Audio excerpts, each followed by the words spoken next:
Bienvenido a este podcast donde cada semana invitamos a los líderes, emprendedores y empresarios del sector turístico. Aquí conocerás las historias de personas como tú que decidieron crear o llevar su negocio a otro nivel, tomando el camino más difícil, la ruta incómoda. Yo soy Adal Castro y el día de hoy estaré platicando con Alejandro Núñez. Él es creador de Mi Viaje por el Mundo, el cual es el blog turístico más leído en Latinoamérica, orgullosamente chihuahuense, y él ha viajado a más de 50 países. Alex es experto en posicionamiento de contenido en Internet. Actualmente trabaja en varios proyectos digitales, uno de ellos la página Visita Chihuahua Capital. Agradecemos sinceramente al restaurante sexy de Chihuahua, el Smokehouse, por las facilidades otorgadas para la realización de esta entrevista. Comenzamos. Bueno, pues estamos en un episodio más. El día de hoy estoy con Alejandro Núñez. Alex, tuve el gusto de conocerte hace menos de un mes. Eres licenciado en Administración Financiera por el TEC de Monterrey.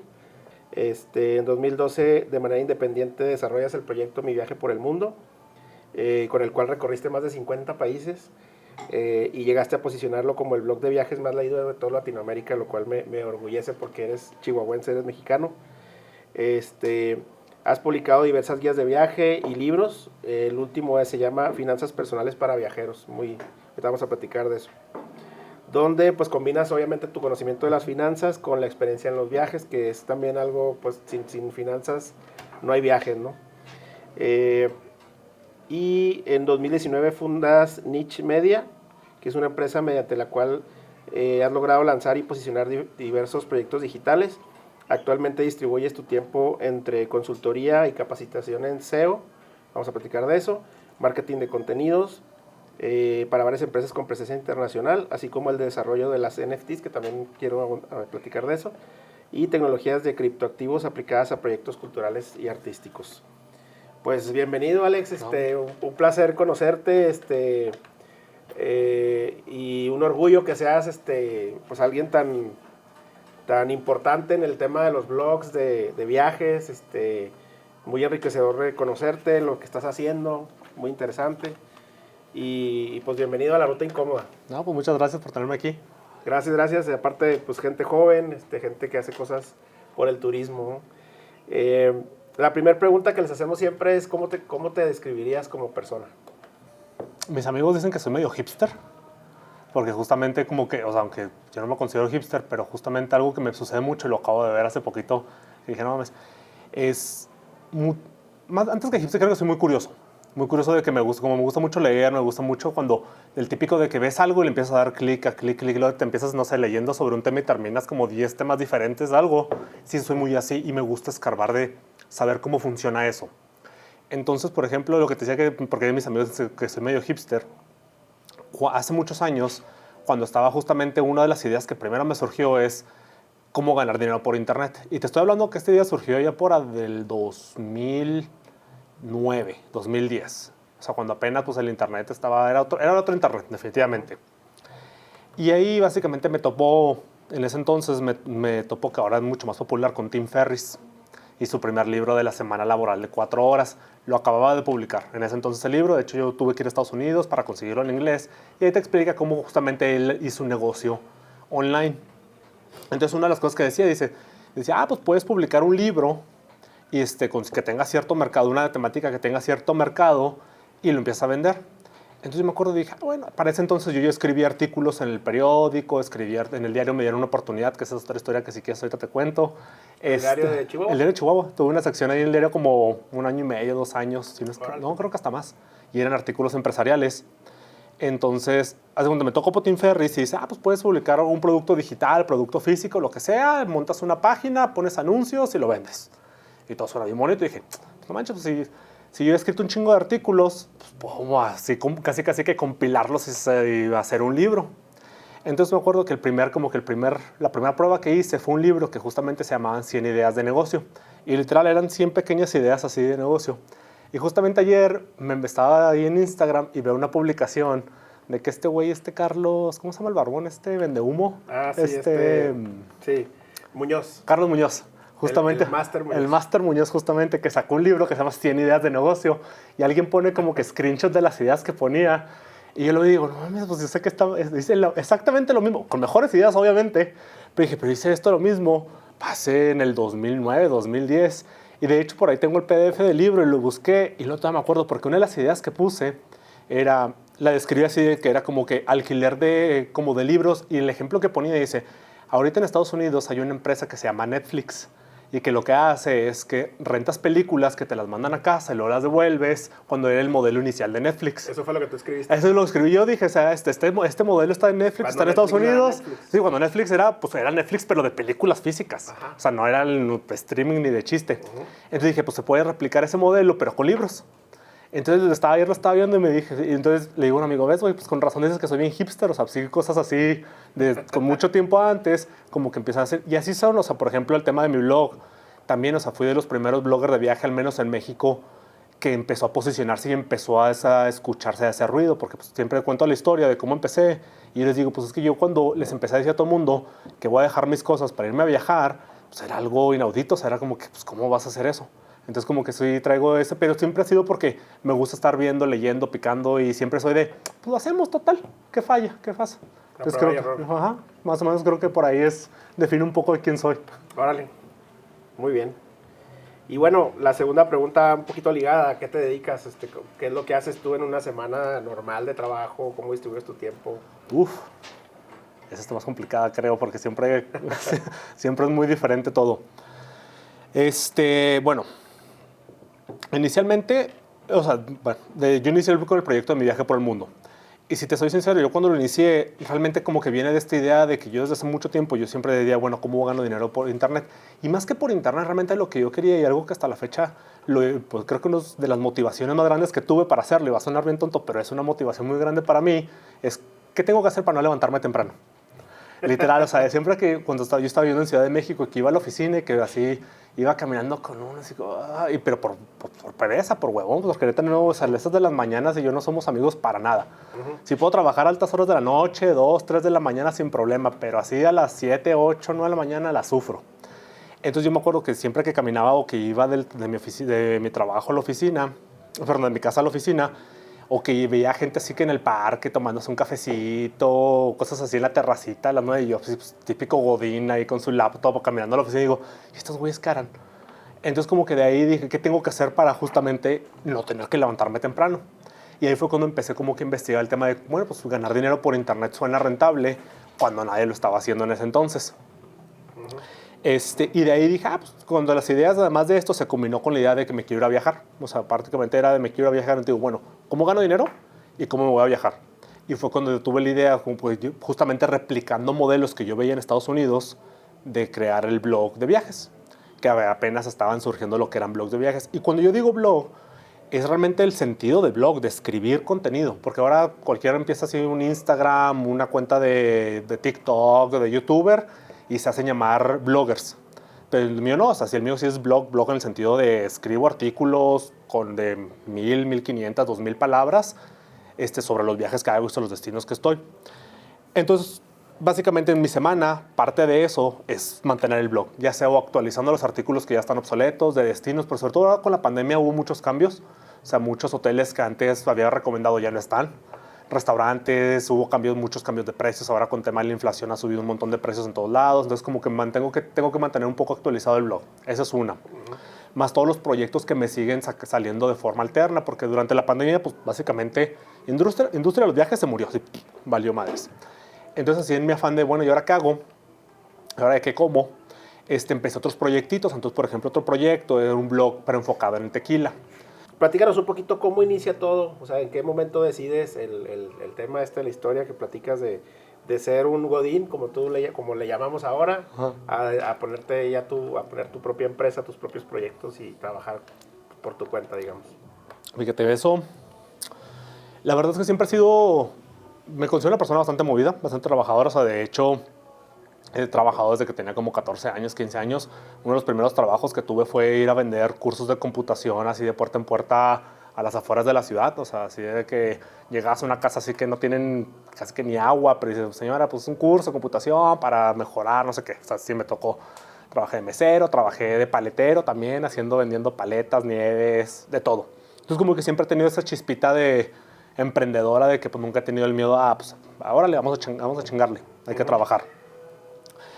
Cuando yo comienzo con el blog de mi viaje por el mundo, que era justamente la mezcla de cómo gano dinero por internet y cómo no me levanto temprano, se combinó como que cayó en el momento adecuado, porque era este plan donde yo estaba trabajando en lo que en su momento fue ING y luego fue Sura, que ahora yo empecé con ING, que era el leoncito naranja de Holanda. Cuando a mí me contratan para hacer justamente evaluaciones financieras, evaluar qué tan rentable es un proyecto o no que iban a lanzar. Y empecé a hacer justamente la evaluación iban a lanzar el negocio de fondos de inversión, que ahora no sé si había gente Sura o el management, y yo básicamente fue evaluación, o sea, ¿va a ser rentable? Si no es rentable, ¿cómo lo hacemos rentable? Entre ellos el esquema de comisiones de todos los vendedores, todo eso, evaluarlo financieramente, modelos en Excel, así casi con fórmulas eternas. Y empecé con ellos trabajando, entonces rápidamente pues de ahí pasé justamente, se vende ING y lo compra Sura, y en el equipo justamente de la venta, de organizar lo que se llama el due diligence, también fui parte de ese equipo para hacer todos los números, para realmente de que bueno, lo vamos a vender, ¿cuánto vale? Y también porque llegaba a Sudamericana y preguntaba números, oye, ¿cuál es la rentabilidad de esto? Oye, ¿cuáles son los gastos de esto? Normalmente cuando vas a comprar una empresa pues, surgen muchas dudas, quieres saber que si está sana la empresa y dónde están los costos y dónde están los ingresos. Todo eso estuve ahí. Y sí me gustaba, o sea, de hecho me gustan mucho las finanzas. O sea, yo siempre he sido que Excel es casi que mi mejor amigo en la computadora. O sea, cada proyecto que inicio, aunque sea de un blog o que sea de mercadotecnia, lo que sea, lo primero que hago es abrir Excel. Es así como que Excel y yo somos uno mismo. Y me gustaba, o sea, me gustaba así ponerle número a las ideas, porque básicamente lo que yo hago es eso, es ponerle números a las ideas. Tú tienes una idea, vamos a aterrizarle, vamos a ponerle un número a ver cuánto cuesta. Sí, el segundo paso siempre es hacerlo rentable, ¿no? Exacto. Entonces de ahí, yo desde ese entonces, del 2010, 2011, yo algo que yo noté y la queja que siempre tenía, bueno, eran dos quejas además de levantarme temprano. La otra queja que yo siempre tuve es, pues si trabajo en Excel, trabajo en mi computadora todo el día, ¿por qué no puedo trabajar desde mi casa? O sea, ¿por qué tengo que venir a la oficina a lidiar, a perder más el tiempo en traslados? Y en Ciudad de México, pues los traslados son mucho más complicados que aquí. Si pues puedo estar nomás sentado ahí viendo Excel. Entonces dije, yo puedo venir 1 o 2 días a la semana, tener las reuniones que tenga que tener y listo, pero no. Entonces esta tradicional, esta mentalidad de horas nalga es lo que importa más que la eficiencia. Entonces eso era como que decía, entonces como que eso siempre fue así como que, desde yo no me veía y decía, madres, 20, 30 años de mi vida viniendo en oficina. Y yo, haciendo Exceles. Haciendo Exceles, digo, pues sí me gustan los Exceles, pero no tanto. Pero quizás no tanto. Y la otra era yo pues como trabajaba en el sector financiero y en Ciudad de México, como hay muchas pretensiones y de todo, sobre todo en esos sectores, sobre todo que se maneja mucho dinero, me chocaba vestirme traje. O sea, y me veía bien, pero neta me chocaba vestirme traje, vestirme formal también como que no era lo mío. O sea, yo prefiero, o sea, a mí si me ven andar con mis Converse, con mis tenis, mis pantalones de mezclilla, shorts o algo, pero o sea, de hecho, y era bien gracioso porque aunque iba formal, o sea, yo era lo mínimo, lo básico indispensable de la formalidad, así pantalón de vestir y camisa y zapatos negros de vestir y ya, o sea, ponerme saco ya era pedirme mucho. Pedirme corbata ya era trabajo sobrehumano casi. Entonces yo sí, pues normalmente... Que estás de acuerdo que es muy común ahora. Sí. O sea, que los millennials, centennials ahora, pues es parte de lo que no les gusta de los trabajos de ahora, ¿no? Pues sí, y yo desde entonces me quejaba de eso, desde ese entonces. Y yo me acuerdo que, o sea, muchas veces mi jefe sí me hacía comentarios porque íbamos a reuniones pues con los directores, con ejecutivos, con CEOs de Latinoamérica, de otras empresas. Y pues todo el mundo así fresón, con su corbatita, con su traje de marca, hasta esas camisas con sus iniciales. Y ya no. Y así como casi que las camisas que venden 3x1 ahí en el centro y no más. Nunca he sido muy de las apariencias. Siempre me ha gustado, o sea, como que todo el mundo o sea, siempre me ha gustado más el detrás de cámaras. O sea, nunca ha sido estar frente a una cámara, nunca me ha gustado el estar en el reflector. Pues siempre estoy. Bienvenido. Gracias. Sí, no, de hecho, por ejemplo, en el blog se nota mucho porque cuando la gente entra en mi blog hay muy pocas fotos mías. O sea, aunque hablo de mí, mis historias, y yo quien escribe los artículos y todo eso, casi no hay fotos mías. Entonces, a diferencia de otras personas que generan el culto a una persona, yo no. Digo, a mí, porque mi idea siempre fue, si yo dejo de existir, mi blog sigue vivo y sigue funcionando. Esa era como que la idea es la que perdura, no yo. Tenía estas ideas de cómo lo hacía, entonces inicié varios proyectos previos a mi viaje. O sea, de hecho, mi viaje por el mundo creo que fue el 5º, 6º blog o intento de hacer dinero por internet que empezaba. Y empecé a la par de esos años que estuve allá a ahorrar dinero. Entonces yo ahí cuando empecé a ahorrar y cuando empecé a planear mi viaje, que yo la llamaba como que mi año sabático para descubrirme a mí mismo, según esto, para saber qué diablos quiero en la vida, me topé con muchos bloggers que empezaban a generar dinero. Y en ese entonces no era tan común que era de, trabaja con influencers, o esta empresa te manda cosas, o te invitan. O sea, tenías que a pico y pala buscar otras formas de ganar dinero por internet. A picar piedra de otras formas de manera digital. Eso no era, pues, las empresas. Incluso tú te acercabas a las empresas de que, oye, te hago un intercambio, te publico un artículo a cambio de que, no sé, me das unas noches de hotel. O sea, que ahora incluso pues ya hasta los restaurantes se quejan de que malditos influencers no quieren pagar las cuentas y todo eso. Antes no, antes tenías que ir... Se abusa de eso. Ajá, se abusa de eso. Antes a mí me tocó de mandar 20 correos a hoteles y que te contestaran 2, o uno que sí, te doy una noche, y otro que pues déjame lo veo. Entonces pues eran otros métodos justamente de ganar dinero. Entonces de los métodos que yo encontré fue el tema que se conoce como marketing de afiliados, que es una recomendación y si la gente lo compra, básicamente ganas una comisión. Eso es como funciona. Recomendación de hoteles, de pases, lo que sea. Entonces, cuando yo vi esa oportunidad, dije, no manches, pues esto se ve como que algo que puedo hacer, porque no tengo que estar yo. No soy yo así de que, miren, yo ahora les presento este producto y vean las instalaciones de este hotel, está bien chingón.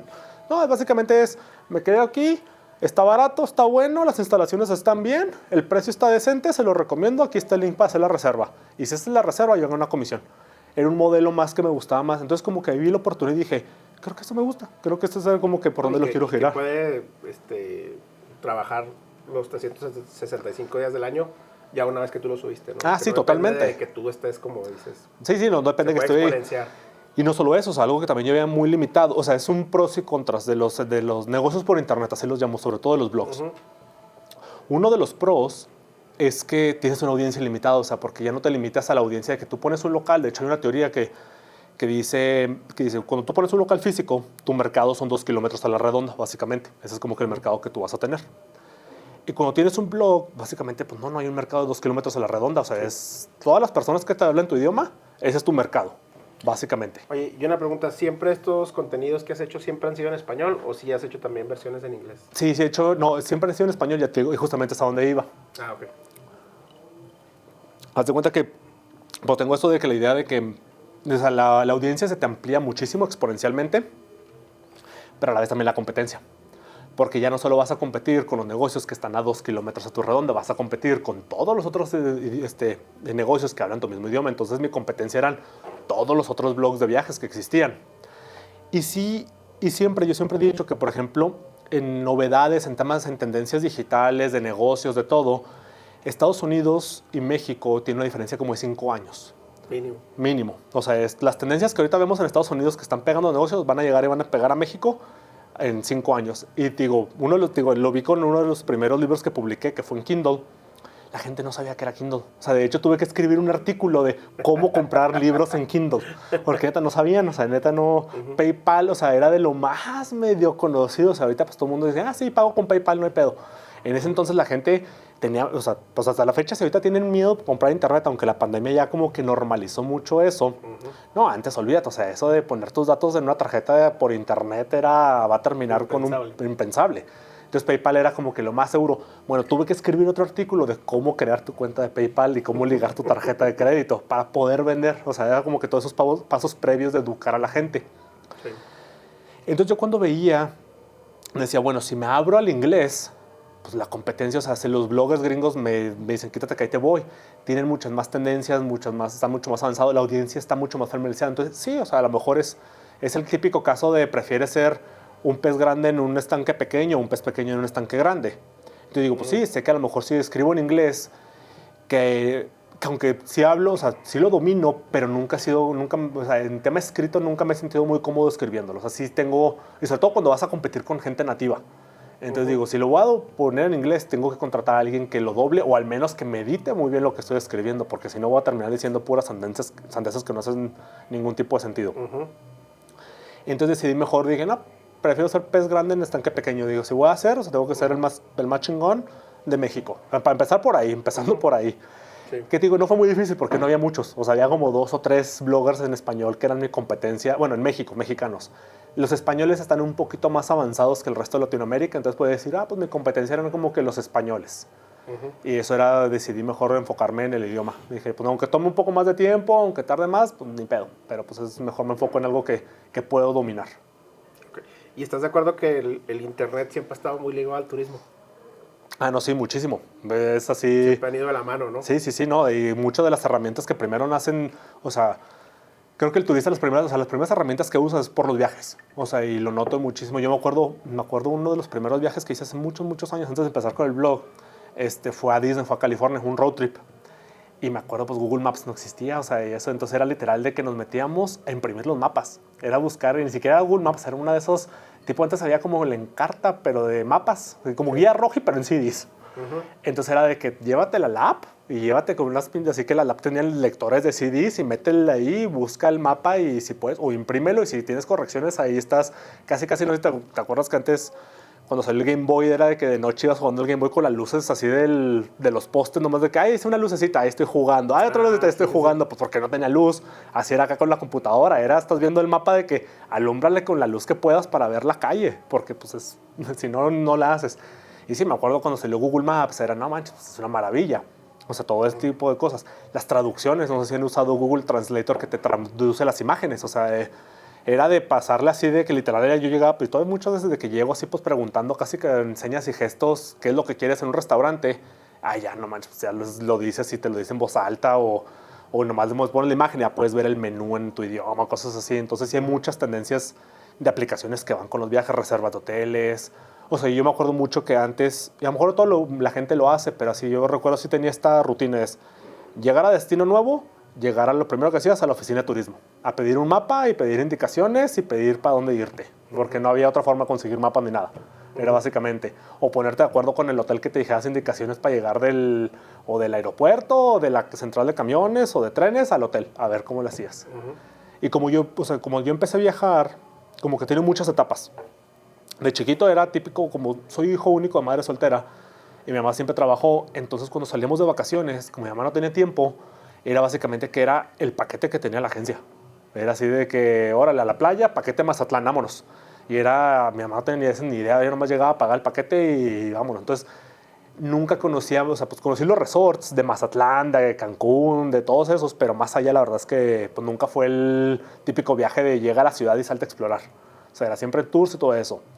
Y luego ya cuando fui creciendo, pues mis primeros viajes solo me tocó de mochilero. Y ahí sí era, pues, a ver cómo investigas. Así, lánzate. Y el internet pues, estaba en su infancia, o sea, casi no había. Y luego, pues, eso del roaming, esa palabra ni existía antes, me acuerdo. Entonces era, pues... Entonces sí también era el típico de llegar así, ponerte enseguida el McDonald's o del Starbucks ahí para poder conectarte al internet, a ver qué tenías. Y fíjate algo, o sea, la necesidad, como dices, o sea, las apps siempre, la tecnología siempre está muy ligada con los viajes, definitivamente, y sobre todo más con la información.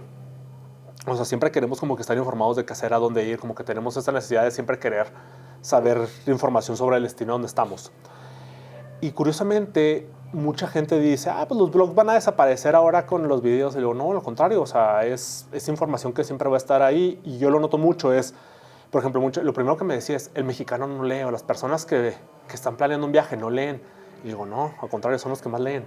O sea, la gente que realmente va a planear un viaje es la persona que se va a sentar en su computadora y va a planear a dónde ir, dónde hospedarse, qué comer, todo eso. O sea, sí, a lo mejor verán un video muy bonito en redes sociales, pero a diferencia de otros, por ejemplo, yo lo veo con otras industrias. Es otro producto totalmente. No, totalmente. O sea, por ejemplo, yo lo veo con otras industrias tal cual. O sea, yo siempre he dicho que las industrias más rentables de bloggers muchas veces son los mommy blogs, los de mamás, porque los de mamás normalmente promocionan productos hasta cierta forma baratos, en el sentido de, miren esta, o sea, no sé, esta cuna o esta cobija para tu bebé.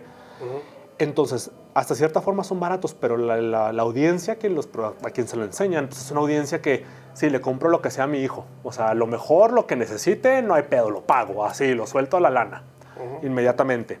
Ese es uno. Las mascotas andan por la misma industria, que ahorita ya lo estamos viendo cada vez en México. O sea, yo lo vi en Estados Unidos, lo vi en Europa, cómo estaba la industria de mascotas creciendo, y aquí estamos para eso. De hecho, ahora si vas en Ciudad de México y te das una vuelta, hay una tienda de mascotas casi que en cada 2 cuadras. La otra, la moda, porque la moda son también cosas baratas. Ves unos zapatos, una chava publicita unos zapatos y dices, pues sí, 1,000 pesos, órale, van, 800 pesos. Son compras inmediatas. Y el último es el tema de la comida, porque también el tema de la comida, sobre todo los que son del tema de recetas. Yo lo veía mucho, no sé, los de las páginas estas de Taste y todas esas de que, mira esta receta de 5 minutos y ahí estás guardando la receta que nunca vas a hacer. Pero sí te ponen de que, pues usé este sartén, usé esta espátula, usé esto, entonces eso se vende de forma inmediata. Los viajes, por otro lado, pues no es como que, mira qué chingón las playas de Tailandia, vámonos mañana. O sea, tienes que planearlo con más anticipación, tienes que prepararte, y desearlo, ahorrar, ¿no? ahorrar. Financiero, como No, definitivamente, porque de hecho las primeras preguntas que todo el mundo me hace es, y cuando empecé con el blog, ahora ya no tanto, pero me acuerdo al inicio, justamente cuando el blog empezó a ganar popularidad, así literal era de ley. Primera pregunta es, ¿y cómo pagas tus viajes? Y es obvio, obviamente todo el mundo porque ve que ando en la India, que ando en China, que ando en Japón, en todo eso, entonces dicen, bueno, ¿y cómo los pagas? Y sí, fui ahí, me acusaron de todo, de que era hijo de narco, hijo de político, o sea, hijo de narco, cuando dije que era Chihuahua, hijo de narco.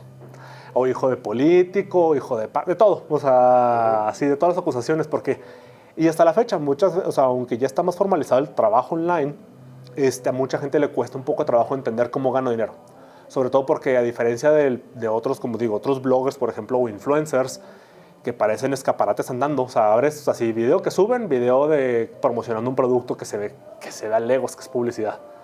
Entonces yo no. O sea, realmente mi contenido no se ve tan así. O sea, yo primero te informo, prefiero informarte, que aprendas y que te sirva. Dar valor primero. Exacto, dar valor primero y ya después ahí sí te ve todo el comercial. Pero el comercial es en tono de, este hotel me he quedado y te lo recomiendo por esto, esto y esto. Que es como lo prefiero. O sea, a diferencia muchas veces cuando te pagan. Porque es real. No, exacto. Es totalmente, o sea, es real y sobre todo porque yo pocas veces he aceptado, ¿cómo se llaman? Patrocinios. Porque siento que te comprometes mucho. Te comprometes en el sentido de, o sea, y las veces que lo he aceptado, yo sí he dejado desde un inicio claro es, yo voy a dar mi opinión, independientemente si es buena o mala. Y si es mala, prefiero no decir nada. Entonces, si no publico nada sobre tu empresa, sobre todo, es probablemente porque no me gustó. Te voy a hacer saber por qué no me gustó, qué problemas hubo, pero prefiero omitir a dar una opinión negativa. Sí. Y aún así como que hay este tema de un compromiso de, oye, te están pagando por un servicio que esperan que des una opinión positiva. Entonces muchas veces sí puedes comprometer tu integridad, en muchos sentidos. Entonces yo prefiero tener esa incomodidad, esas cargas, esas presiones y decir, no, yo voy, lo experimento, si me gusta, chingón, lo recomiendo, si no, no. Entonces hay ciudades, por ejemplo, que no tengo hoteles recomendados o que no recomiendo algo, pues porque el hotel que me quedé era un cuchitril y sí me he quedado en cada hotel que dices, a la madre. Y no, es neta, una vez en Filipinas, por ejemplo, en Manila, en la habitación de enseguida la mía, literal, tenía pues, de esas cintas policial de no pasen.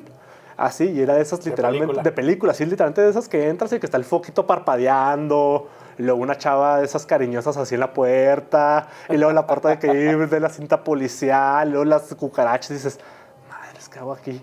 Pero pues, sí me ha pasado de todo. Entonces, interesante. Oye, Alex, ¿algún mentor que hayas tenido que te haya marcado? Fíjate que no específicamente, o sea, lo único como que se me viene hacia la mente en su momento, digo, fue Tim Ferriss porque fue el primero que comenzó como que hizo mainstream, o sea, popularizó el tema de cómo trabajar online.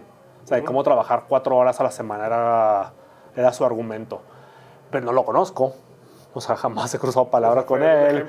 Fue el ejemplo que siguió, pero justamente con él empecé y como que ahí le empecé a rascar mucho, que es muy similar, creo que a mí me pagan como financiero, me causa un poco de risa, pero lo entiendo, o sea, digo, en parte es bueno, en parte no. Por ejemplo, el famoso de Kiyosaki, Padre Rico, Padre Pobre.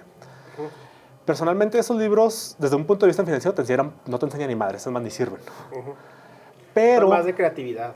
Pero justamente a lo mejor te plantan la espinita para comenzar, porque te aterrizan a lo mejor temas que podrían sonar muy complejos, que los empieces a ver de otra forma. Sí, te los desmenuzan. Exacto. Entonces, si tú eres capaz de leer este libro y eres lo suficientemente crítico para saber que simplemente este es el inicio y que tienes que empezar a rascarle un poquito más para aprender, entonces me parecen buenos. O sea, digo, pues está bien, dentro de lo que cabe, o sea, no dice nada malo, simplemente no te va a cambiar la vida, o sea, no te va a poner un plan estratégico, simplemente es un poquito de champú de cariño para que empieces a encaminarte por ahí. Fíjate que yo lo leí, me gustó, incluso lo escuché también, y sí como que me abrió un poquito la cabeza. Sí, te cambia la perspectiva de muchas creencias que tenemos, que eso es lo que importa, creo. O sea, creo que va más bien por ahí.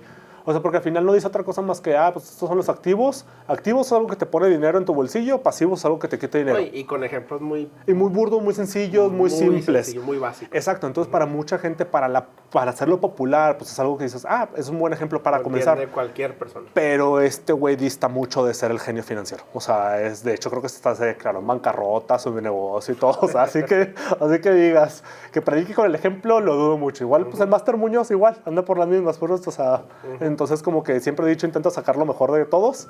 Sí. Entonces, así que digas, uy, un ejemplo a seguir, la verdad es que sería eso. Hago mucho benchmarking con todos, o sea, con otras personas, por ejemplo, en tema de blogs, de, cómo me gustaría que estos, o sea, los mejores blogs que están haciendo y cómo lo puedo copiar para hacer ellos. Entonces sí hago mucho eso, entonces sí siempre estoy viendo cuáles son los mejores blogs en Estados Unidos, en inglés, en otros idiomas, y que tanto en diseño, en estructura de contenido, y ahí empiezo a notar las tendencias. Entonces más bien como que sigo algunos bloggers nada más porque pues, son el top, no porque necesariamente sean mentores o algo así, pero así, pero así específicamente uno, no, la verdad es que no. Pues este podcast siempre nos detenemos un poquito y nos enfocamos en preguntarles algún fracaso que nos quieras compartir. Pero alguno que te haya marcado y que le pueda servir sobre todo a alguien que esté pasando por lo mismo y que nos platiques cómo saliste de ese bache, que es la parte importante, ¿no? Pues mira, te digo, el blog de mi viaje por el mundo creo que fue el 5.º blog que empezaste que lo hice funcionar. Para que te des una idea. Entonces hay muchas cositas que sí... Esté mejorando, digamos. No, obviamente, pero sí, o sea, como... Algo, creo que de todos los fracasos que he tenido, algo que se me ha quedado muy marcado es... Tu primer esfuerzo rara vez va a funcionar, pero vas a aprender mucho y sobre todo los negocios. La otra vez creo que estaba leyendo algo que decía como que realmente el negocio que te va a hacer, con el que te va a ir bien, vas hasta tu cuarto intento. Entonces yo siempre he sido de, pues si te caes ni modo, te levantas en chinga, te quitas el polvito y órale, a seguirle caminando, o sea, ni pedo. Entonces, por ejemplo, yo creo que de los fracasos así más grandes que tuve, porque también me afectó un poco financieramente, cuando, en parte de mi pinche historia hipster, cuando estaba en la carrera, justamente aquí en el TEC de Monterrey, nos dieron como que la clase de emprendedores. De que júntense el equipo, armen una idea de negocio y preséntenla. Y denle la madre. Básicamente. Pero justamente yo y mi equipo, la idea que teníamos nos gustó mucho. Y dijimos, ¿qué, güey, la lanzamos? Pues va, la lanzamos. Teníamos 19 años, 19, 20 años, no tengo ni lana.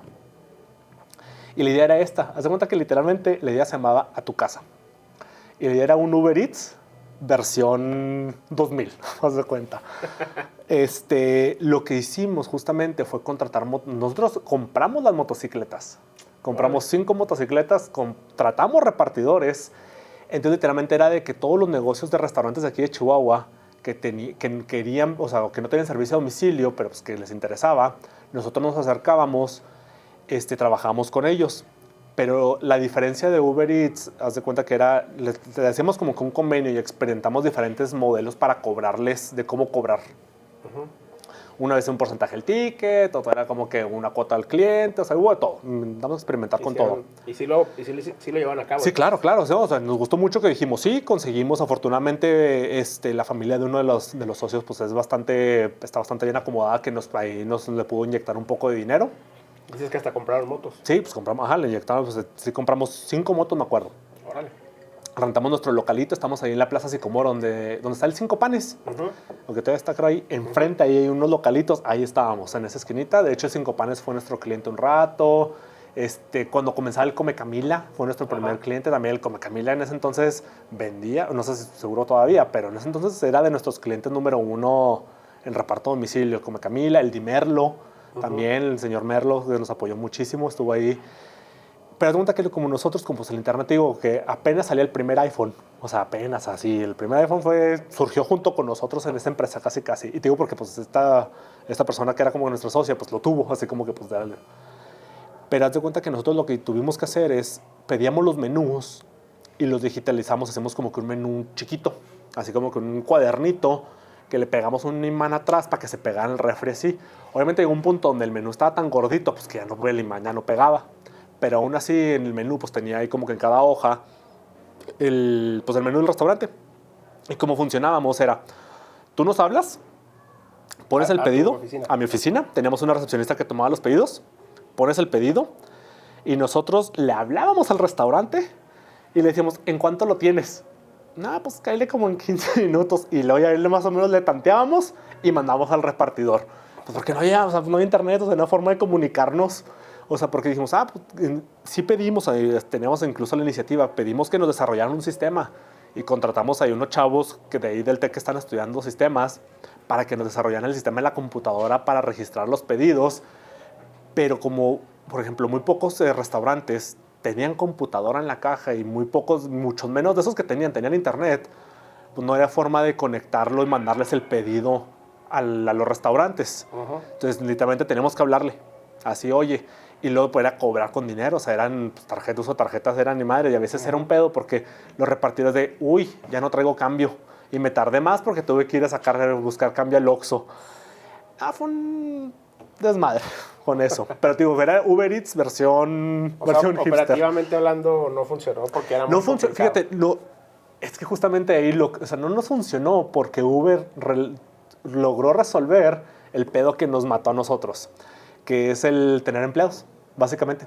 El tener empleados, las cuotas del IMSS, como éramos actividad de alto riesgo, pagábamos la principal, la del IMSS, pues te miden los riesgos en diferentes niveles. Nosotros éramos la más riesgosa. Nunca se nos accidentó afortunadamente ningún motociclista, pero sí estábamos en la actividad de riesgo la más alta. Entonces, pues pagar todo eso, como pues eso nos subía las cuotas del IMSS bastante, más los sueldos, que tenemos que pagar sueldo fijo, pues las propinas que se llevaban. Entonces, como que todo eso, pues nos comió. O sea, eventualmente llegó un punto donde dijimos, no, pues es que esto, o una, dos, o crecemos cabronamente y le metemos así buscamos inversionistas así que, pues a pasar de 5 motos, cuando hicimos los cálculos financieros, era así de pasar de 5 motos a 30, 40 motos para hacerlo rentable. Y de hecho, sí nos acercamos en su momento, quien traía, no me acuerdo quién en ese entonces, todavía siguen siendo los que traen las franquicias de Domino's. Aquí en Chihuahua nos acercamos y les dijimos, güey, si tú nos aseguras tantas motos, te pasamos nuestro servicio a domicilio. Pero pues iban a meterle 30, 40, 50 motos así de golpe. Y dijimos, no, pues si con 4 o 5 repartidores nos estamos haciendo garras. Y también es lidiar con personal, fíjate, era un desmadre. El riesgo era muy alto y aparte sí. Pues tú eres financiero, el porcentaje de accidentados, de todo, iba a incrementar. Y de problemas, o sea, los problemas iban a crecer exponencialmente, o sea, problemas que dices, te estoy lidiando con eso. Tonterías como que un repartidor nos empeñó un casco en un bar. Llegaban crudos y no, o si jugaba en la América, estaban enfermos del estómago. O llegaban crudos y no podían manejar. Nos ordeñaban las motos. Y las motos neta le caben así unos 15 litros de gasolina, lo mucho, 10, 15, o sea, las ordeñaban. Entonces como que dijimos, no, pues con 4 o 5 repartidos tenemos estos pedos de a diario. Fíjense con 30. Dijimos, no, ¿saben qué? O sea, muchas gracias. ¿Vendieron motos? ¿Liquidaron gente? Liquidamos gente, vendimos motos. Como no teníamos, muchos lo que hicimos, por ejemplo, no teníamos dinero para el finiquito. Porque algo sí que sí dijimos que es algo que aprendí, por ejemplo, esta persona que fue nuestros accionistas, dijo, ¿saben qué? Miren, yo quiero cerrar, pero quiero cerrar en buenos términos con todo el mundo. No me quiero declarar en bancarrota, porque pues básicamente son personas que a lo mejor restaurantes, proveedores y de todo, que vamos a tener que lidiar con ellos después. O sea, pues, estamos chavos, eventualmente nos los vamos a topar en la vida, entonces más vale terminar bien con ellos. Y dije, estoy totalmente de acuerdo con eso. Pagaron pagamos todas las deudas que pagamos. La cuota. Exacto, o sea, pagamos deudas, pagamos proveedores, pagamos a los clientes, les avisamos a los restaurantes con tiempo. Por ejemplo, a los repartidores, como no teníamos para el finiquito, muchas veces a algunos les ofrecimos la opción de intercambio de la moto. O sea, dijimos, mira, tu finiquito vale tanto, la moto que estás usando vale tanto, ya sea o te pagamos lo que nos falta o nos pagas lo que falta y te quedas con la moto. Entonces hicimos todo eso, entonces pues ahí terminé endeudadísimo porque pues yo estaba saliendo de la carrera, tenía como 21 años cuando esta madre tronó. Claro que mi tarjeta de crédito sí estaba a tope. O sea, yo me acuerdo que me mudé a Ciudad de México, sí, endeudadísimo. En ese entonces, ponle que no era tanto dinero, pero para un chavo de 21 años sin trabajo y recién graduado, pues era un mundo de lana. Pero sí, así como que, madres, ¿y ahora qué voy a hacer? Ahí aprendí que cuesta dinero iniciar un negocio, cuesta dinero cerrar un negocio. O sea, te cuesta. Pero, y creo que también eso alimentó mucho mis ganas de sí quiero otro negocio, pero físico no. O sea, creo que ahí también como que me quiero enfocar un poco en el digital. Órale. Entonces. Bueno, algo que ahorita es muy claro, que en ese momento no le. Ajá, exacto. Se hace mucho, por ejemplo. Es una tendencia ahorita, pues. No, y digo, así como ese, tengo muchos ejemplos de cosas que también de repente cuando escribí mi primer libro, que dije, huevo, ya con esto lo voy a hacer, que escribo el libro, pongo anuncios, monto una página y me hago millonario. Y famoso. Y famoso, exacto. Creo que vendí como 10 libros. Así, que bueno, que la verdad es que cuando vendes tu primer dólar por internet, dices, a la madre, si sí se puede esto. Sí, entonces, creo que esa es una de las cosas que las personas deben de aprender, o sea, valorar la primera venta. Y la primera venta, sobre todo si es en un proyecto nuevo, porque lo primero que debes de aprender es, bueno, ¿cómo replico eso? ¿Qué hice bien que necesito replicar? Y ahora, una vez que ya lo aprendí, que ya sé qué es lo que tengo que replicar, ¿cómo lo puedo exponenciar? O sea, ya gané 1, ahora ¿cómo gano 10? ¿Y cómo gano de esos 10? ¿Cómo los convierto en 100 y luego en 1000? Que es algo que con el tiempo te das cuenta porque... Pero es algo que necesitas hacer. O sea, es difícil que alguien te lo diga eso. Porque como cada quien tiene métodos y formas de hacer negocios diferentes, es cuando entiendes tu negocio, ya sabes como que empiezas a quitar las cosas que no sirven. Que a lo mejor a otra persona sí le funciona, pero en tu modelo en sí, en lo que tú estás haciendo, no te va a funcionar. Sí, es cierto. Entonces, ya que eso te funciona, es cómo lo puedes experimentar. Y creo que sí es cierto lo que dicen, no sé si han escuchado esta frase que dicen, el primer millón es el más difícil. Sí. Y sí lo creo totalmente. O sea, tu primera venta va a ser la más difícil. Entonces, porque ya una vez que le aprendiste cómo sí se vende y quitas todo lo que no sirve, entonces ya cómo lo vas a Y ya una vez que llegaste va a ser más fácil. Exacto. Ajá. No, y yo, fíjate, curiosamente, cuando empezó la pandemia, antes de la pandemia, yo siempre como que siempre me preguntaba, o sea, soy hasta un poco medio paranoico en muchas cosas, pero yo siempre me preguntaba, bueno, mi negocio depende mucho, en gran medida, de Google, porque yo lo que me especialicé es encontrar mi negocio en Internet. ¿Qué sucedería si de la noche a la mañana Google dice, me vale madre tu página, no sirves, te tumbo de los resultados, o te considero spam, o me hackean, o algo? ¿Qué hago? O sea, ¿qué haría? O sea, como que yo me ponía a prever de como que estoy poniendo todo pues, mi negocio, todo mi sustento en una sola página web, en un solo negocio. ¿Qué sucede si eso deja de existir? Hay muchos riesgos. Entonces como que siempre me ponía a pensar y ahí me di cuenta y digo, bueno, pues, o sea, al menos todo lo que he aprendido cómo montarlo, ya lo sé hacer. O sea, pues básicamente empiezo otra página. Pues empiezo otro blog de viajes, ya sea en otra industria, en otras cosas. Y de hecho ahí empecé otro proyecto que era de lunas de miel, porque dije, pues las lunas de miel básicamente son viajes, pero más fresonas, con más presupuesto. Sí. Pues El extremo de lo que hacías, ¿no? Sí, sí. Y justamente pues llegó la pandemia. O sea, yo algo que nunca preví, que creo que nadie previó, pues es que no es lo mismo que tu negocio valga madre a que toda la industria valga madres. Entonces ahí fue cuando dije, ala. Pero entonces ahí como que sí tuve que empezar a destilar. Dije, bueno, si no es de viajes, ¿de qué puedo hablar? Entonces todo lo que sé, todo lo que ya sé hacer muy bien, ¿cómo lo puedo enfocar en otras industrias? Que es creo que lo noble o lo bonito del SEO, que básicamente es posicionar un blog de viajes.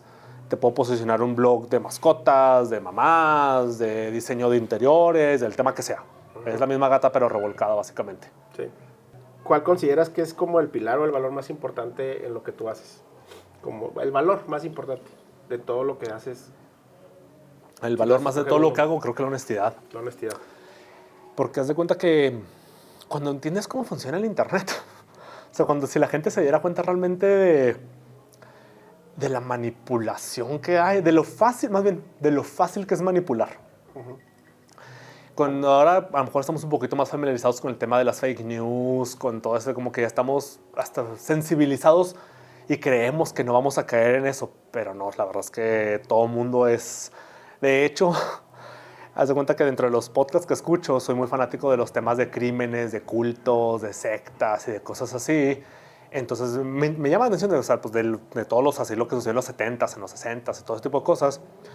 Y yo siempre digo... Supongo que hoy es el de Juárez, ¿no? El de estos chavos de... No, pero es que escucho el que ellos se basaron. O sea, estos chavos, los de Leyendas Legendarias, se basaron en uno que se llama The Last Podcast on the Left, que es igual. Son 3 chavos que haz de cuenta que uno es el que sabe y los otros 2 son comediantes que hacen como que comedia o chistes referente a los temas. Y el The Last Podcast on the Left creo que es el podcast más escuchado de Estados Unidos y ya tienen un chingo de años y historias súper interesantes. Entonces, de hecho, estos tocan muchos temas, por ejemplo, el tema de la cientología, el tema de los mormones, la secta del sol, por ejemplo, un montón de sectas que hubo y cultos muy interesantes. De ellos, justamente al leerlos, algo que ellos repetían y que creo que se me quedó muy grabado, dicen, la gente cree que es lo suficientemente inteligente para no caer en un culto hasta que cae en un culto. Entonces, eso creo que va muy ligado con el tema de Internet, de lo fácil que podemos llegar a ser, de lo fácil que podemos llegar a ser manipulables. ¿Qué tan sencillos nos pueden manipular? Entonces, yo siempre como que sí me he regido, como que digo, al menos lo que yo voy a hacer, quiero que sea transparente y quiero que sea honesto. O sea, quiero que lo que digo sí sea verídico, real, porque ya hay mucha mierda allá afuera. O sea, la verdad es que sí, y es muy fácil... O sea, sí, pues sí como que desarrollas un sexto sentido como para detectarla, pero te das cuenta que mucha gente no. O sea, te das cuenta que sí es muy fácil manipular, estafar, engañar, y que tristemente el Internet la mayoría tiene pues tintes, intereses económicos detrás. O sea, cosas tan absurdas como, porque la gente cuando piensa en estafas por Internet dice, ay, el príncipe nigeriano. Dice, ay, yo no voy a caer en la estafa del príncipe nigeriano, yo no voy a caer en esto. Pero incluso esas estafas son muy inteligentes, porque por ejemplo, esas estafas, al menos cuando están en inglés, por decir algo, esas estafas, cuando lees el artículo, cuando lees el correo que te llega, cómo está escrito, contiene ciertas faltas de ortografía. Esas faltas de ortografía están hechas a propósito, están pensadas muy bien, porque lo que buscan es la gente inteligente, por así decirlo, que detecte estas faltas de ortografía, va a desechar el correo. La gente que no detecta estas faltas de ortografía puede ser más susceptible a caer en este engaño. O sea, ese tipo de cositas que te hacen pensar que dices, a la madre, entonces como que es eso, o sea, creo que hay muchos intereses allá afuera personales, que digo, no tiene caso. Y sobre todo, algo que he aprendido, o sea, siempre, o sea, la verdad es que yo como veo el dinero lo vemos como una herramienta, más que algo que debo de tener. A veces he tenido mucho dinero, a veces he tenido nada de dinero, he empezado proyectos con 0 pesos, es más, con menos 100,000 pesos casi, o sea, he empezado dineros con muy buena inversión, he empezado de todo. Y al final del día creo que el dinero es más bien, más que un fin, es una herramienta, es como un martillo, si tú sabes cómo funciona, tú puedes hacer cualquier cosa, o sea, puedes, por ejemplo, por darte un ejemplo del martillo, que el martillo sirve para construir. Entonces, un martillo a lo mejor es necesario para construir esta mesa, pero si sabes la función que hace el martillo, puede que no sea ni siquiera necesario usar un martillo. Puedes usar hasta una piedra para clavar los clavos, puedes usar otro tipo de cosas para construir la mesa. Entonces, pero es el entendimiento del dinero. Y creo que allá afuera pues, mucha gente que lo ve como un fin y como que hace lo que sea para obtener ese fin. Entre ellos incluso su integridad, ponen su integridad por unos cuantos miles de pesos, y yo digo, no tiene caso. O sea, la verdad es que no tiene caso quemarte, no tiene caso hacer las cosas mal, mejor las cosas derechas van a funcionar, van a salir, y siempre hay oportunidades para todos. Ok. De hecho, ahorita que decías, me gustó mucho algo que dijiste que preferías no publicar una mala reseña. Y a mí me ha tocado en muy pocas ocasiones, pero o sea, el tema de las redes sociales, te das cuenta que alimentar lo negativo es bien fácil y prende bien cañón. Claro. Pero sí te das cuenta que pues no, o sea, no es lo que uno quiere, ¿no? Porque uno pues, lo que quiere es pues generar algo positivo, algo propositivo, ¿no? Pero si quieres, lo puedes hacer en 2 segundos. Sí, claro. O sea, quieres volverte viral, con algo negativo lo vas a volver mañana. Sí, claro, no, definitivamente. Y fíjate, el tema de las reseñas negativas, yo siempre he dicho, la mierda siempre flota. O sea, es muy difícil, o siempre flota, siempre apesta, siempre te vas a dar cuenta. Y muchas veces, cuando publicas algo negativo, eso que escribiste, eso que publicaste, habla más mal de ti que del servicio de la empresa que de lo que hiciste. Exacto. ¿Por qué? Porque muchas veces lo que sucedió realmente fue o un malentendido o una percepción equivocada que tú tuviste como persona, que malinterpretaste el lugar, que malinterpretaste los hechos, que malinterpretaste la situación, o fue un error de comunicación entre el que te proveyó el servicio y tú como consumidor. O sea, hay N,000 cosas. Y simplemente por una carga emocional negativa que tuviste y dijiste, a la madre voy a escribir, me cayó en los huevos ese restaurante, le voy a escribir una mega reseña negativa y no sé qué, y a lo mejor fue que no te diste cuenta que a lo mejor simplemente traías hambre, güey, o sea, traías un chingo de hambre y no es porque el mesero se tardó 5 minutos en traerte tu coca y ya estallaste. Sí. Entonces simplemente está muy cargado emocionalmente eso que decimos, sobre todo en la parte negativas, y la verdad es que la realidad puede ser muy diferente. Porque bien dicen dicho, es lo que yo pienso, lo que yo digo, lo que tú escuchas son 3 cosas diferentes. Y al final del día no sirve de nada. Exacto, y no vas a ayudar, o sea, no vas a afectar, no vas a hacer nada, o sea, Bueno, vas a perjudicar. O sea, te vas a perjudicar a ti mismo en el largo, porque, y sobre todo si lo pones en internet, algo que la gente debe entender es, una vez que está en internet, vive ahí para siempre. Y te va a perseguir por el resto de tu vida, estés donde estés, o sea, y te digo, por eso te digo, es cuando empiezas a entender realmente cómo funciona el internet, la gente le hace mucho más cuidadosa con las cosas que publica, las cosas que hace. Y por muchas cosas. Y las fotos que toma. Y las fotos que toma, todo, donde hace check-in, el celular, o sea, me acuerdo, o sea, la gente preocupada que nos iban a meter un microchip con la vacuna. Digo, no mames, güey, o sea, este celular aquí traes, te dice todo, o sea, es... Y te escucha. Y te escucha, ve. es todo. O sea, es cuando te pones a hacer, por ejemplo, cuando empecé el tema de pauta digital, de hacer anuncios en Facebook o de Instagram, y ahorita las leyes de cierta de propiedad, o sea, de protección de datos personales, hasta cierta forma en algunos países han prohibido cierta información.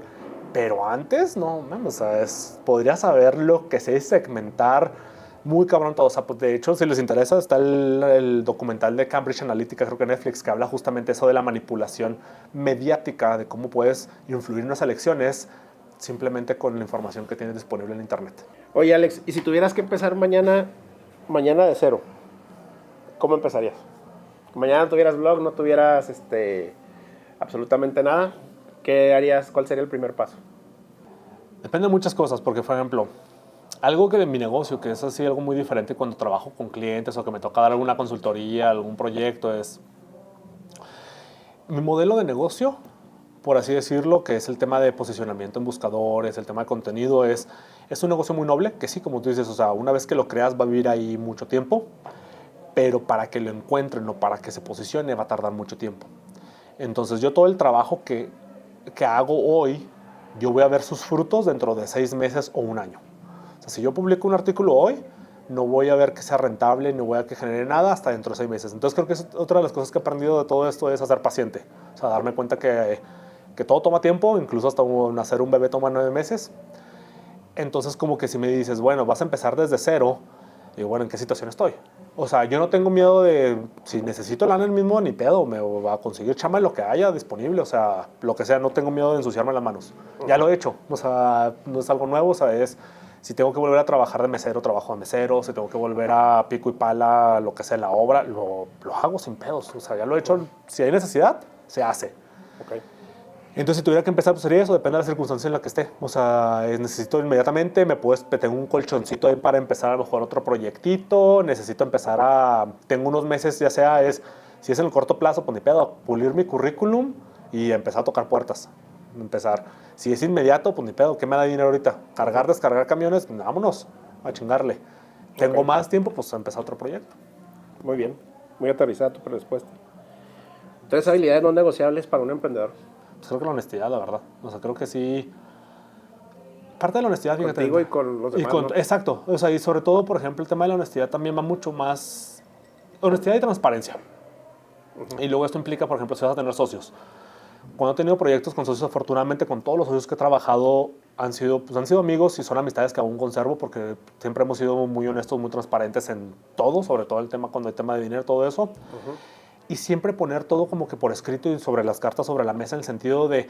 Y creo que eso está razonable y hasta lógico, o sea, creer que no nos va a pasar. O sea, creer que vas a iniciar un negocio con socios y que no va a funcionar. Pues no nos gusta tener esa idea de que, no mames, ¿cómo no va a funcionar? Es similar a esta idea de cuando te vas a casar, que te dicen, oye, pero por bienes separados. No mames, como que por bienes separados, que no crecen el amor. Exacto, que no crecen el amor, que vamos a vivir para siempre. Y digo, no, o sea, la idea es eso, o sea, la idea es que estemos para siempre. Pero la vida da un chingo de vueltas. Entonces, como un seguro de gastos médicos, tú lo tienes esperando que nunca lo vas a usar y cuando lo usas, agradeces que lo tienes. Sí. Entonces, igual, así que creo que la honestidad cuando empiezas un negocio es vamos a ser claros con los clientes, vamos a ser claros con nosotros, vamos a ser claros y siempre todo transparente sobre la mesa es al iniciar, quién pone qué, cómo se van a hacer las cosas, quién es dueño de qué, cómo se van a repartir las cosas. Al finalizar, si truena, es cómo nos vamos a separar, cómo se van a vender, quién se queda con qué, quién paga qué. Sobre todo el tema de quién paga y quién recibe. Creo que tiene que ponerse muy claro siempre todo eso, el sentido de, pues, si se rompe algo en el negocio, ¿quién lo va a pagar? Y si se separa de quién es, o sea, por ejemplo, una computadora, ¿quién es dueño de la computadora? Ah, pues el negocio. Bueno, ¿y los socios? ¿Qué partes son partes de qué? ¿Cómo se va a arreglar eso? Entonces, creo que desde un inicio se ponen, ¿cómo se llama? Todo claro. Okay. La segunda creo que sería la curiosidad. Son de esas cosas que,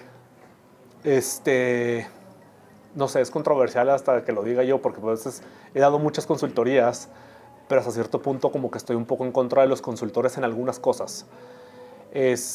Porque soy de la idea de si tú necesitas un consultor que te venga a decir qué hacer en tu negocio, realmente no entiendes tu negocio.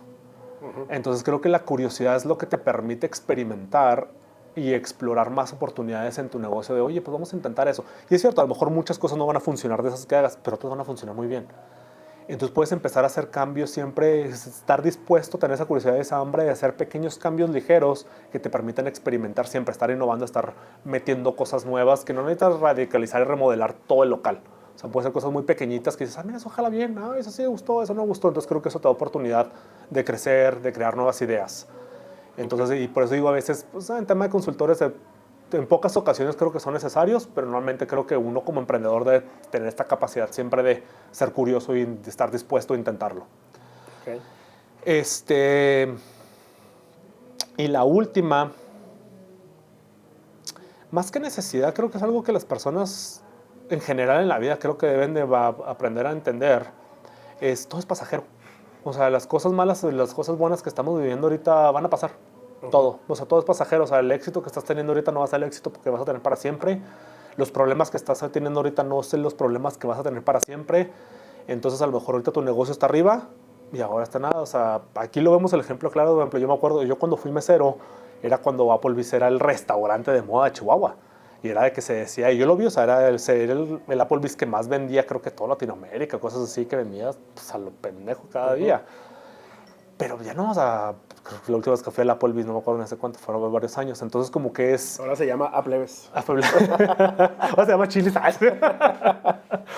Pero entonces creo que es eso, o sea, entender que todo lo que te estás viviendo ahorita es temporal y que va a pasar en tu negocio, en tu vida, en todo. Entonces, como que eso te da una perspectiva muy diferente de las cosas, saber que son pasajeras. Oye, ¿algún hábito inusual que sea importante para ti que te dé resultados? Algo que no sea muy común, pero que a ti te funcione. Una frase que uso muy seguido y te digo cómo lo empecé a usar. Me dije, ese es problema de Alejandro del futuro. Sé que a lo mejor no es bueno porque sí, Alejandro del futuro muchas veces menta muchas madres. Pero creo que soy muy relajado en ese sentido. O sea, hay muchas cosas que son así como, total, ¿para qué me estreso? No te clavas con... Y eso del Alejandro del futuro surgió, me acuerdo, cuando recién me mudé a Ciudad de México. La primera Navidad, yo era de que pues yo quiero tener mi pinche arbolito de Navidad. O sea, estoy depa nuevo, pues seguí con mis roomies y digo, güey, pues vamos a un pinche arbolito. Pues, fíjate, 3 vatos viviendo en un depa, pues claro que nos valía madre todos. Entonces dije, no, güey, pues hay que tener espíritu navideño. Aunque no haga frío, un pinche arbolito vamos a tener. Y ya fui a Walmart, compré el arbolito más barato que encontré, las pinches luces chinas del mercado. O sea, pues sí, pero tenemos otro arbolito. Pasa la Navidad. Y algo que yo no recordaba, a lo mejor, pues porque nunca me tocó hasta ese entonces, era quitar las pinches luces del árbol. Me digo, nomás, ¿qué friega es esto? Si es una friega ponerlas cuando están recién nuevas no es tanto pedo, porque están bien acomodaditas, bien bonitas. Ya cuando las pones después de un año o dos es una chinga. Guardarlas, tú sabes que si las guardas mal ese año, el año siguiente ponerlas va a ser una friega. Entonces estás tratando como que de acomodarlas lo más bonito que sea, así que posible, así que dándole vueltas en un cartoncito así bonito, la chingada. Llegó un punto y dije, no, chingar a su madre, o sea, no. Y literal, agarré una hoja y puse, querido Alejandro del futuro, no te encabrones si ves las luces hechas bolas, fue tu idea. Atentamente, Alejandro del pasado. Y literal, sí escribí eso. Agarré la caja, metí las pinches luces, metí la nota y la dejé. Dicho y hecho, pasa un año, otra vez Navidad, digo, wow, voy a poner mi pinche arbolito, saco las luces y saco las luces, pues la maraña así hechas bola de las luces. Y digo, no mames. Y en eso que saco la maraña de luces y que estoy echando madres y padres, se cae la nota. Y la leo y digo, y ahí pues no pude hacer otra cosa más que reírme. Y dije, pues sí. Entonces creo que eso es un hábito muy mal. No es tan buen hábito, pero sí es algo que es problema de Alejandro del futuro. Está como muy de película. Ok, te voy a decir unas palabras. Es una dinámica y para que me digas lo primero que se te venga a la mente. Puede ser otra palabra, una frase. ¿Esto lo va a ver un psicólogo o algo? No. Internet. Apio. No sé por qué se me ocurrió apio, güey. Es lo primero que se me venga a la mente, si puedo pensar la palabra. No. Pues sí fue un pinche apio, güey, no sé por qué. Turismo. Viajes. Emprendedor. Dinero. Chihuahua. México. Viajar. Perros. México. País. El viaje que cambió mi vida fue Everest. Órale. A ver, platícanos un poquito de eso. Uy, ese viaje hubo de todo. Cuando empecé con la planeación de mi viaje, justamente de la ruta de dónde quería ir y dónde iba a estar y todo eso, buscando ideas así por internet, pues te topas de todo y dices, güey, y todo quieres hacer. Y digo, güey, eso lo voy a hacer. El bucket list. Ajá, es literal, hice mi bucket list, así tal cual, pinche bucket list. Y entre las cosas que me topé y que yo no sabía, era, porque de hecho me dijo un amigo, oye, ¿vas a ir al Everest? Y yo, ¿al Everest, güey? Me dice, sí, puedes hacer trekking, hacer senderismo en las montañas y llegar al campo base del Everest. Y dicho y hecho, me empecé a investigar y si uno puede subir a lo que es el campo base del Everest. El Everest, no se cuenta que está la montaña y básicamente es campo base. El campo base es donde todos los que piensan subir a la cima del Everest ponen sus campamentos. Entonces, campo base, campo 1, campo 2, campo 3, que es donde estás en el campo base, aquí está la estación de servicio, aquí están, por ejemplo, las mini tiendas, así como que todo tu equipo de apoyo con radios, evacuaciones, todo está ahí en campo base. Entonces ya tu equipo va y se instala en el campo 1, sube un poco, campo 1. Y luego sube un poco en el campo 2. Y luego creo que sube un poco, y creo que es campo 3, y del campo 3 ya sigue lo que es la zona de muerte y luego ya la cima. La zona de muerte es un punto donde ya tu cuerpo no se aclimatiza a la altura. O sea, conforme tú vas subiendo, pues tú vas sintiendo que se vuelve más denso el aire, que te cuesta respirar, que ya no estás oxigenando bien y te salen un chingo de pedos. O sea, te cuento también todos esos pedos que me salieron. Sí, es como para aclimatar. Ajá, exacto, te vas aclimatando en cada una zona, que claro, está más difícil en cada campo que vas llegando, pero ya en la zona de la muerte, cuando la cruzas, si te quedas aquí vas a empezar a morir. O sea, poquito a poquito, pero te vas a empezar a morir. O subes o te devuelves. Exacto. Entonces, normalmente lo que mucha gente hace es, llega a campo 3 y un día que están las condiciones adecuadas, se lanzan a la cima y luego bajan, se regresan. Y es el mismo día, ¿verdad? Sí, van y regresan el mismo día. El primer reto es el pinche vuelo. Porque haz de cuenta que de Katmandú vuelas a Lukla. Lukla es un pueblito así, un pueblito en los Himalayas, que es el único pueblito que tiene aeropuerto. De hecho, te subí un video por ahí, creo que está en una página que no sé si sigue existiendo por ahí. Tengo unos videos, porque cuenta que el avión en el que subes son de esas avionetitas que caben nada más como 15 personas, que son así de 2 asientos de uno, y luego la cabina de pilotos, la cabina que ni siquiera tiene puertas, o que puedes ver hacia enfrente, y son avionetitas así chiquitas, de juguete literal. Te subes y luego lo primero que me subo y lo primero que veo es que pues, los controles de la cabina son como avionetitas de los 60s, de los 70s, muchos hasta pinchitas así con tape pegados casi, y dices, a la madre. Y luego empiezas a volar y la gente que ha volado, no me dejará mentir, o que ha piloteado aviones, las zonas de las montañas es de lo peor, o sea, las pinches corrientes de aire, de todo. Le vas a una pinche avionetita que sientes que se va a desmadrar. Llega una corriente aérea y uy, así dice, aquí ya valí. O sea, te juro, hubo más de 3 veces que dije, ya valimos, aquí quedé, aquí fue, aquí ni pedo. Y deja tú, o sea, eso es el vuelo. El aeropuerto, se cuenta, la pista de aterrizaje y despegue está en inclinación porque es más corta. Entonces está en inclinación para cuando aterrices, la misma inclinación le sirva al avión para frenar cuando va ascendiendo. Y cuando va a despegar, o sea, justamente agarre más vuelo. No solo eso, la pista está en inclinación y aquí donde acaba es barranco. Entonces los que despegas, si no logran despegar, ya valieron madre. O sea, sí está muy, muy impresionante la pista. O sea, cuando dices, a la madre. Entonces, de hecho, pues tengo videos del aterrizaje y despegue porque como, o sea, adulta que pues, está la cabina de los pilotos abierta. Y entonces yo así, el güey primero sentadito así en primera fila con el teléfono en la cámara así como que tomando, porque justamente cómo se ve el aterrizaje y el despegue. Entonces, bueno, ya llegaste al Lukla, ya lo hiciste. Nos lo comparten, ¿no? Por favor. Sí, claro. En el primer día, llegaste al Lukla, empieza tu pinche viaje por el senderismo. Entonces vas subiendo. Entonces es como que cada día empiezas la caminata así como a las 7 de la mañana y te acabas del día como a las 2, 3 de la tarde. Entonces vas llegando de pueblito en pueblito, es donde te vas puebleando. Básicamente eso vas puebleando. Pero vas subiendo. Vas subiendo, siempre es así. A lo mejor los primeros días es como un senderismo así muy tranquilo, como que así vas, sí, viendo, o sea, de cotorreo, arbolitos en el bosque, como te fueras a Majalca, haz de cuenta. Comparando los Himalayas con Majalca, ándale. Pero bueno, las barrancas, y que vas con las barrancas.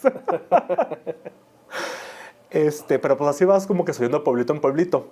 Entonces, pues yo tuve todo el rato, mi guía siempre me... todos los días yo veía helicópteros, ir y venir. Todos los días, ir y venir helicópteros. También es un pedo operarlos, ¿verdad? Sí, Porque... porque... no cualquiera vuela en esos... Exacto, no, sí, es un reto. Y justamente todos los días, porque uno de los requisitos que me pedían era tener que tuviera un seguro que cubriera evacuaciones de emergencia. Oye, justo acabo de ver un documental en Netflix del terremoto. Está fregón. ¿El de terremoto en Katmandú? ¿O cuál? Sí, en Nepal. En Nepal, Ajá, sí. Bueno, es que justamente te digo porque tengo que mi pinche viaje hubo de todo. Entonces, de cuenta que todos los días, entonces durante todo ese rato, mi guía, todos los días, neta, cada hora me pregunta, amiga, ¿estás bien? ¿Estás bien? Y yo, pues sí, güey, sí, chido. Porque sí, el mal más común es el mal de altura. Y es un mal que le puede dar a cualquier persona independientemente de su condición física. O sea, hay personas que todos los días trepan montañas y de repente un día trepó una montaña mal y le dio mal de altura. Entonces los síntomas como que si tienes que estarlos monitoreando constantemente. De hecho, lo que dice, o sea, normalmente no se aconseja que vayan niños menores de 13 años porque no son, o sea, no pueden distinguir muy bien sus síntomas todavía si es mal de altura o qué es. Entonces siempre me preguntaban, y justamente cuando pasé los 4000 metros, a mí lo que nunca, salpullido, me empezó a hacer un salpullido. Y luego me empezaba así como que sentía corta la respiración, y me empezó a dar una diarrea, entonces como que sí le dije a mi amiga, ¿sabes qué, güey? Pues traigo este pedo, me dice, Afortunadamente, pues desde antes a mí me habían recetado unas pastillas que era justamente para tratar síntomas de mal de altura, pero nada más los síntomas, y tienes que tomártelas desde mucho antes, que empiezas como una semana antes que vas al viaje y te las tienes que tomar allá. Aunado a esas pastillas, otra de las cosas y ¿Sí te las habías tomado antes? Sí, había empezado unos días antes. Antes de eso, otra de las recetas de montaña, sopa de ajo. Y en todos los pueblitos que había sopa de ajo. Yo nunca la había pedido. Y me dijo, mira, güey, pues ni pedo. A tomarte, quién sabe cómo apestaba todos esos días, pero todos los pinches días así, comí y cena mi sopita de ajo para diluir la sangre. Y no, y hasta eso ya me alivianó, como después del tercer día de sopa de ajo y de pastillas, ya me sentía bien. Pero el salpullido sí se me quedó. Entonces, bueno, entonces vas subiendo, entonces hay como que varias paraditas en los pueblos y luego llegas a un pueblo que es como que el más grandecito. En ese pueblo, haz de cuenta que ahí te puedes quedar unos días para aclimatizarte y luego de ahí pues se viene siendo más complicado. Entonces ya voy subiendo. Cuando llego al último pueblo donde me dice mi guía, ¿sabes qué? Ese es el último pueblo, entonces llegar al campo base. Entonces ahí notamos, los días habían estado increíbles, así soleado, bonito, todo espectacular, precioso. El día que llegamos a este pueblo empezó a nevar, empezó como a caer nieve y me dice mi guía, ¿sabes qué? No sé cómo voy a estar el día de mañana, vámonos de una vez al campo base, tenemos tiempo, podemos ir y regresar. Y dije, por si se pone feo el clima. Por si se pone feo. Y dije, pues no, vamos. Y literal ese mismo día subimos, o sea, del pueblo al campo base es como 1 hora de ida y 1 hora de regreso, más o menos de encaminada. Cuando llegamos al campo base ya estaba una tormenta de nieve. Cuando ya vengo de regreso, haz de cuenta literal, de hecho... O sea, fuiste a ver y te regresaste. Sí, pues es que no hay nada que ver. O sea, literalmente el campo base es así una esplanada con piedras, unas banderitas.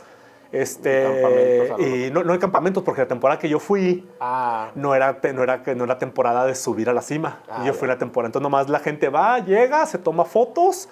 Yo tenía una bandera de México, me tomé mi foto con la bandera. Y órale, ya tienes fotos. Pues Vámonos de retache. Sí, que de hecho... Cuando yo estaba eligiendo la ruta, mucha gente me dice, mira, sabes que la ruta al campo base no es la más bonita de los Himalayas. De hecho, es la más fea. Hay otras rutas de senderismo por otros caminos mucho más bonitos. Y dije, sí, pero pues, este es el caché, este es el nombre de su vista al Everest. Entonces yo dije, ya luego haré las otras, hoy quiero hacer esta. Y sí, porque en el campo base no hay nada. O sea, de hecho, no ves ni siquiera el Everest, porque pues estás abajo del Everest. Entonces, no se ve, no notas la inmensidad de lo que es la montaña. Pero sí, entonces digo, llegué, tomé fotos y vamos de regreso. Y de regreso ya se soltó la tormenta fuerte zona. O sea, de hecho hay una foto, creo que es la que siempre he usado de perfil porque me hago a cambiarla. Donde tengo toda la cara nevada. Sí la vi. Ajá. Y tal cual película, güey, así literalmente que regreso del hotelito, al guest house, y que abro así la puerta donde están todos así adentro, como típica película que entra un güey al bar. Y así abro la puerta, pinche tormenta así detrás de mí, así entra todo y luego todos se me quedan viendo así porque pues el único güey así todo cara cubierta, barbón cubierto de nieve, así la tormenta detrás, así como que todo, güey, ¿qué pedo? ¿Qué pasó? Y sí, y justamente se soltó una tormenta. Y de hecho mi guía me dice, ¿sabes qué? Al día siguiente, mañana nos pelamos de regreso. Porque esta tormenta no pinta nada bien Y en esa zona, en esos entonces no había internet todavía. O sea, el único internet era casi llegando donde está el aeropuerto. Era como que los únicos pueblos con internet. Más arriba no había. Entonces, hasta el segundo día es cuando ya llega un pueblo donde tenía internet. Y me conecto pues, para ver qué había pasado.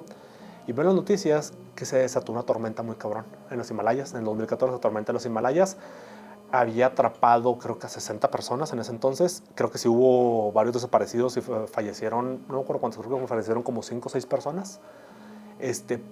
Pero a mí me impresionó mucho porque literal yo veía la tormenta atrás de mí. O sea, cuando yo venía de regreso, yo veía las nubes, o sea, dije, no, esta madre está así literalmente atrás. Cuando llego a Lukla, ya de regreso para salir del pueblo, era de que me dice mi guía, nos vamos a tener que quedar aquí a lo mejor unos días porque por la tormenta no podemos salir.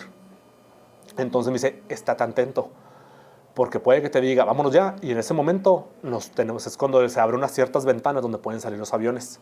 Y así fue, o sea, estuve como 2 días, como el tercer día en la mañana me toca a mí ya, vámonos. Y fue, órale, agarra la mochila, o sea, yo siempre tenía todos los días así como que la mochila ya siempre lista. Me dice, órale, vámonos, y literal, agarramos, y hubo como que justamente una ventana como de unas 2 horas, porque despegamos, y luego también las noticias al día siguiente, otra vez la tormenta. Entonces digo, salí, o sea, ese es el viaje que más recuerdo porque, en parte por lo que pasó, en parte porque como que me hizo consciente de muchas cosas. Por ejemplo, una de las cosas que me hizo muy consciente, que es algo que te enseña mucho las Himalayas, es que realmente ahí te das cuenta que tu vida, tu destino no depende de ti. O sea, el avión se puede caer en cualquier momento, puede pasar una tormenta, te puedes caer en un precipicio, porque sí hay muchos detallitos donde te dicen, por ejemplo, si vas caminando por aquí, cárgate a este lado porque pueden pasar los yaks, que son las vacas de allá, y te pueden empujar y te caes al precipicio. Y sí, literal, o sea, vas pasando un caminito y pasan las pinches vacas y nomás hay un precipicio acá.